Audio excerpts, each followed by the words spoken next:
মধু বলতে আমাদের মাথায় কি আসে? মিষ্টি একটা খাবার, তাই না? কিন্তু এর গল্পটা তার চেয়েও অনেক বেশি গভীর।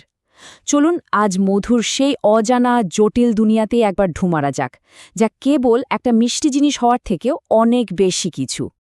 সংখ্যাটা দেখুন একবার, 1.9 মিলিয়ন। মানে প্রতি বছর বিশ্বজুড়ে প্রায় ১৯ লক্ষ মেট্রিক টন মধু তৈরি হচ্ছে। এই বিশাল সংখ্যাটাই কিন্তু বলে দেয় এটা শুধু একটা খাবার নয়, এটা একটা বিশাল শিল্প। আসুন এই শিল্পের ভেতরের গল্পটা একটু জেনে নেওয়া যাক।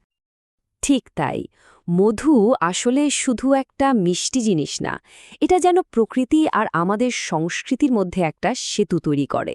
আজ আমরা দেখব কিভাবে এই মধু আমাদের অর্থনীতি, পরিবেশ আর ঐতিহ্যের সাথে একেবারে ওতপ্রোতভাবে জড়িয়ে আছে। তো মধুর এই বিশ্বজোড়া গল্পের শুরুটা কোথায়? চলুন একটু ইতিহাসে ডুব দেওয়া যাক। বিভিন্ন সভ্যতায় মধুর ভূমিকা কিন্তু ছিল একেবারে অন্যরকম, আর সময়ের সাথে সাথে এর গুরুত্ব আরও বেড়েছে। এই কথাটা কিন্তু মধুর পরিচয়টা খুব সুন্দরভাবে তুলে ধরে। ভাবুন তো, কৃষি, পরিবেশ, পুষ্টি, ঐতিহ্য, ব্যবসা সবকিছুকে এক সুতোয় বেঁধে রেখেছে এই মধু। সত্যি এমন আর কি আছে বলুন তো? ইতিহাসের পাতা উল্টালে কি দেখতে পাই আমরা?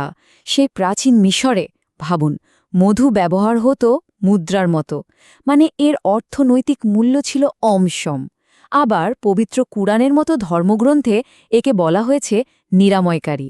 আর এখন তো মধু পুষ্টি আর সংস্কৃতির একটা গ্লোবাল সিম্বল হয়ে গেছে। ইতিহাস তো হলো, এবার চলুন মধুর আজকের দুনিয়ায় ফেরা যাক, মানে এর অর্থনীতির দিকে একটু নজর দেই। কারা সবচেয়ে বেশি মধু তৈরি করছে আর কারা সবচেয়ে বেশি খাচ্ছে, এই পুরো বাজারের চালচিত্রটা কেমন চলুন দেখা যাক। এই চার্টটা দেখুন একবার, কি অসাধারণ ব্যবধান। চীন এখানে এক কথায় অপ্রতিরোধ্য। বিশ্বের মোট উৎপাদনের প্রায় 1/4 আসে তাদের থেকে। তুরস্ক বা আমেরিকাও তালিকায় আছে, কিন্তু চীনের উৎপাদনের কাছে তারা যেন কিছুই না। ব্যাপারটা আসলে ভাবার মতো। আচ্ছা, উৎপাদন তো দেখলাম, এবার চলুন ভোগের দিকটা দেখি। আমেরিকার উদাহরণটা কিন্তু দারুণ। ওদের দেশে মধুর চাহিদা এত বেশি যে নিজেদের উৎপাদনে কিছুই হয় না। মোট চাহিদার প্রায় ৭০ থেকে ৮০% তাদের আমদানি করতে হয়। মানে উৎপাদন আর চাহিদার মধ্যে একটা বিশাল ফারাক। তো এখান থেকে আমরা কি বুঝলাম? মধু উৎপাদনের আসলে দুটো একেবারে ভিন্ন মডেল দেখতে পাওয়া যায়। একদিকে আছে চীনের মতো দেশ, যেখানে এটা একটা বিশাল ইন্ডাস্ট্রি, আর অন্যদিকে জার্মানির মতো দেশ, যেখানে লক্ষ লক্ষ মানুষ এটাকে শখের বশে বা ঐতিহ্য হিসেবে টিকিয়ে রেখেছে। নিজেদের চাহিদার খুব সামান্যই তারা পূরণ করতে পারে। অর্থনীতির কথা তো অনেক হলো, কিন্তু মধুর গল্পটা তো শুধু টাকা পয়সার না। চলুন এবারে সাংস্কৃতিক আর ঔষধি দিকটা নিয়ে কথা বলি।